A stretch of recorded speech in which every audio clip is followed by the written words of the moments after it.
ਲਓ ਜਨਾਬ ਹੈ ਈਦ ਆਈ ਤੇ ਸਾਡੀ ਕੱਲੇ ਮਦਨੀ ਸਾਹਿਬ ਨੂੰ ਦੇਣੀ ਲਓ ਜੀ ਸਾਨੂੰ ਨਹੀਂ ਦੇਣੀ ਆ ਚੁੱਕੀ ਸ਼ਾਨ 100 ਦਾ ਨੋਟ ਪੁਰਾਣਾ ਮੇਰੇ ਨਾ ਪਿਛਲੇ ਵੀ ਵਾਪਸ ਕਰ ਦੇ ਚਲੋ ਜੀ ਮੈਂ ਈਦ ਸਾਰੇ 200 ਦੇਈ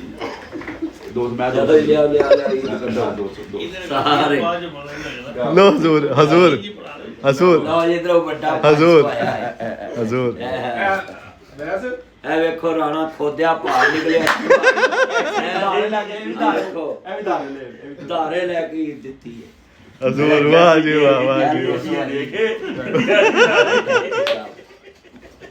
ਕੈਸੀ ਗੇਮ ਕੀਤੀ ਦੇਖੋ ਵਾਹ ਜੀ ਵਾਹ ਹਜ਼ੂਰ ਕਮਾਲ ਦੇਖੋ ਹੈ ਜੀ ਅੱਲਾ ਦਾ ਵਾਅਦਾ ਹੈ ਮੇਰੇ ਰਾਤ ਖਰਚ ਕਰੋ ਮੈਂ 1000 ਖਰਚ ਇੱਧਰ ਕੀਤਾ ਅੱਲਾ ਨੇ ਮੈਨੂੰ 1000 ਤੋਂ ਵੱਧ ਵਾਪਸ ਕੀਤਾ। ਮੌਕੇ ਤੇ ਹੀ ਰਾਣਾ ਸਾਹਿਬ ਨੇ ਵੀ ਅਖੀਰ ਕਰ ਦਿੱਤੀ ਪੂਰੇ 50 ਰੁਪਏ ਦਿੱਤੇ ਨੇ ਸਾਲਾਂ ਵਾਲੇ ਸਖੀ ਪੂਰੇ 50 ਰੁਪਏ ਦਿੱਤੇ ਨੇ ਸਖੀਆਂ ਦੇ ਇਹ ਵੇਖੋ ਨਾ 100 ਰੁਪਏ ਲੈ ਕੇ ਦਿੱਤੇ 50 ਨੇ ਹੈ ਮਾਲਾਂ ਵਾਲੇ ਸਖੀ ਨਹੀਂ ਹੁੰਦੇ